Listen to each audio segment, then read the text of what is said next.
Inna lillahi wa inna ilaihi roji'un. Karimun Usman, politikus senior sekaligus mantan anggota DPR asal Aceh, meninggal dunia pada Sabtu dini hari 14 Desember 2024. Ia tutup usia di RS Muda Sedia Kuala Simpang, Aceh Tamiang. Jenazah Karimun Usman akan dipulangkan ke rumahnya di Jakarta Selatan dengan penerbangan dari Bandara Kuala Namu, Sumatera Utara.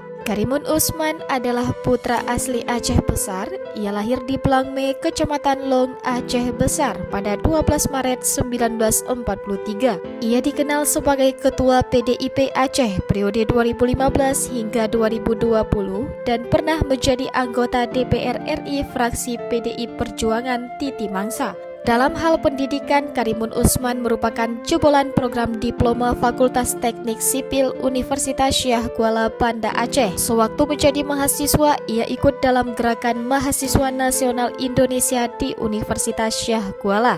Karir politik Karimun Usman dimulai pada 1966 ketika ia sebagai Ketua PNI Anak Cabang Khusus Cot Girek Aceh Utara.